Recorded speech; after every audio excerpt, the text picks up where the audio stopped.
বন্ধুরে আমার, নবীর সাথে দুশমনি করেছে, আল্লাহ এবং আল্লাহর হাবিবকে কষ্ট দিয়েছে।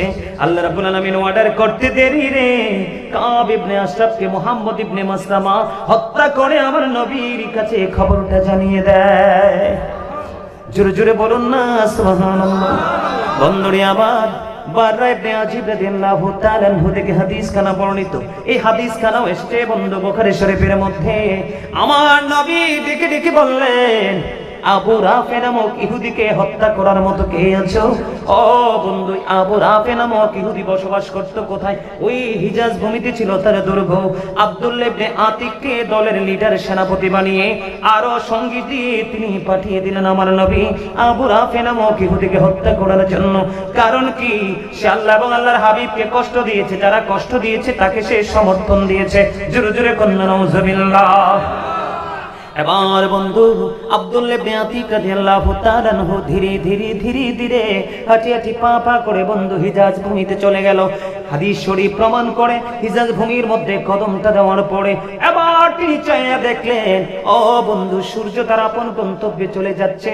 সূর্য আপন গন্তব্যের দিকে চলে যাচ্ছে, অন্ধকার ডানা মেলে দিচ্ছে, পৃথিবী অন্ধকারাচ্ছন্ন হয়ে যাচ্ছে। এখন তিনি চিন্তায় পড়ে গেলেন বন্ধু।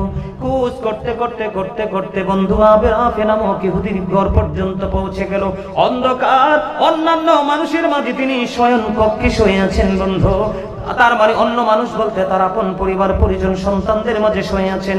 এবার আব্দুল্লাহ ইবনে আতিক তার সঙ্গীদেরকে একটি স্পটে তিনি বললেন, তোমরা ওয়েট করো, এখানে অবস্থান করো, আমি সেই সমস্যার সমাধান অবসান ঘটাবো আজকে। এবার তিনি চলে গেলেন, ডাক দিয়ে বললেন, আবু রাফে। এই কথা বলতে দেরি এবার আবু রাফে নামক ইহুদি বললেন, কে রে আমাকে ডাক দিল? আব্দুল্লাহ ইবনে আতিকের উদ্দেশ্য ছিল তাকে নিশ্চিতভাবে চিনা। বন্ধু যখন সে আওয়াজ দিল, ও বন্ধু আব্দুল্লাহ ইবনে আতিক যখন চিনতে পারলেন তাই আবু রাফে নামক ইহুদি, যিনি আল্লাহ এবং আল্লাহর হাবিবকে কষ্ট দিয়েছে, অন্যরা যখন কষ্ট দিত তাদেরকেও সমর্থন দিত, তখন তিনি উন্মুক্ত তরবারি দিয়ে তাকে হত্যা করে পৃথিবী থেকে বিদায় করে খবর আমার নবীর কাছে জানিয়ে দিয়েছে। জোরে জোরে বলুন না সুবহানাল্লাহ। বন্ধুরে আমার, হযরত আনাস রাদিয়াল্লাহু তাআলা আনহু থেকে হাদিস খানা বর্ণিত। হাদিস খানা এসেছে বন্ধু বুখারী শরীফের মধ্যে। আমার নবী জানিয়ে দিয়েছেন অত্যন্ত ভয়ঙ্কর একটা খবর। আমার দিকে তাকান বন্ধু। নবীর সাথে বেয়াদবি আল্লাহ রাব্বুল আলামিন একটা সেকেন্ডের জন্য সহ্য করে না। এবার বন্ধু একজন খ্রিস্টান, ওর আগেরটা ছিল কি? ইহুদি, এবার একটা কি? খ্রিস্টান। সে খ্রিস্টান থেকে মুসলমান ধর্ম গ্রহণ করলো, মুসলমান হলো। মুসলমান হওয়ার পরে হাদিস শরীফের মধ্যে সে সূরা বাকারা, সূরা আলে ইমরান তেলাওয়াত করলো। তেলাওয়াত করতে করতে করতে করতে আল্লাহ তার মর্যাদা বাড়িয়ে দিল। আমার নবীর ওহী লেখার দায়িত্ব সে পেয়ে গেল। বন্ধু নবীজির ওহী লিখতে লিখতে লিখতে লিখতে হঠাৎ করে একদিন সে তার ধর্মে ফিরে গেল, আবার খ্রিস্ট ধর্মে। জোরে জোরে কন্যা নাউজুবিল্লাহ। বন্ধুরে আমার, একটু লক্ষ্য করে গুরুত্ব দিয়ে শুনবেন। যখন তিনি তার ধর্মে আবার ফিরে গেল রে, যাওয়ার পরে আবার মানুষের কাছে বলে বলে বেড়াচ্ছে, নবী মুহাম্মদ কিছুই জানতো না, আমি যেইটুকু লিখিয়ে দিতাম শুধু সেইটুকুই জানতো। জোরে জোরে কন্যা নাউজুবিল্লাহ। আপনারা বলেন এটা কি বেয়াদবি কিনা? গোস্তাকি কিনা? নবীর শানে আঘাত কিনা? বন্ধুরে আমার, ওই যে বললাম ছোট্ট একটা আঘাত আল্লাহ সহ্য করে না। আল্লাহ রাব্বুল আলামিন যাকে অনেক বেশি মর্যাদা দিয়েছেন, যেটা সবার চাইতে আকাশচুম্বী, তার দলিল হলো ওয়ারাফা'না লাকা যিকরাক। জোরে জোরে কন্না সুবহানাল্লাহ। আর জোরে বলুন না সুবহানাল্লাহ। অলির বাজারের মানুষ, আমার ভাই, আমার বাবারা, আমার যুবক বন্ধুরা, মা বোনেরা, ঘরে ঘরে ছোট্ট ছোট্ট চটি বই নিয়ে যায় আমার নবীকে অসম্মান করার মতো বই। কথা বলেন না কেন?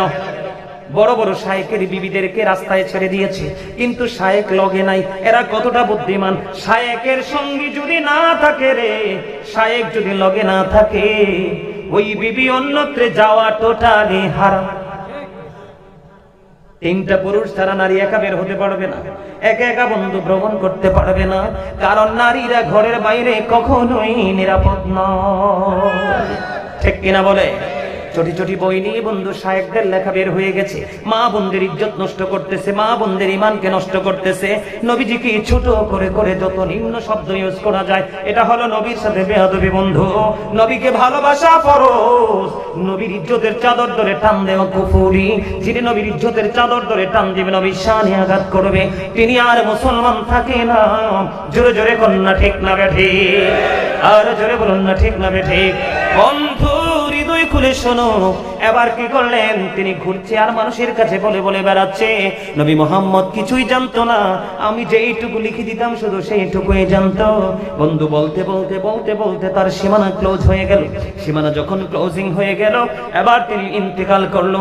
ইন্তেকাল করার পরে বন্ধু, খ্রিস্টানরা কিন্তু মরার পরে দামি কাফন, দামি কাঠ দিয়ে কিন্তু কফিন বানানো হয়, কফিন বানিয়ে মাটিতে তাদেরকে দাফন করা হয়।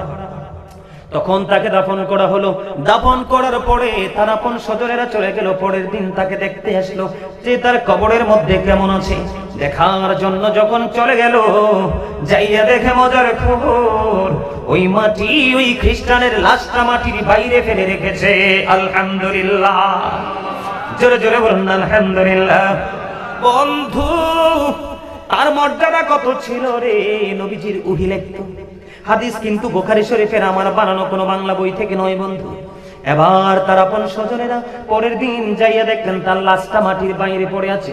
এবার তার সঙ্গীরা বলছে, এটা পৃথিবীর অন্য কোনো মানুষের কাজ নয়, এটা নবী মুহাম্মদ এবং তার সঙ্গীর কাজ।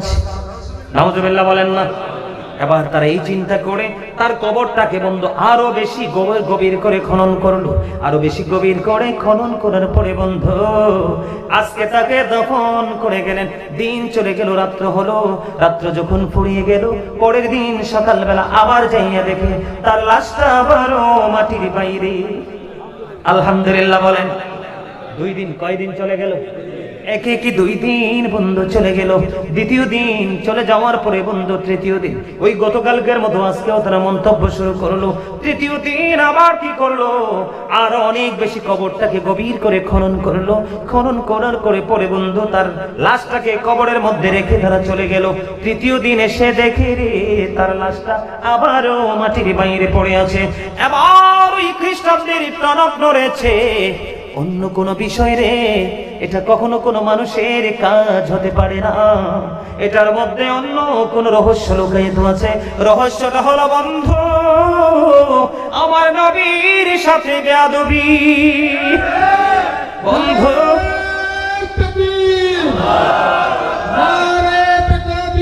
আল্লাহু আকবার, নারে রিসালাত, ইয়া রাসূলুল্লাহ, নারে গাউসিয়া,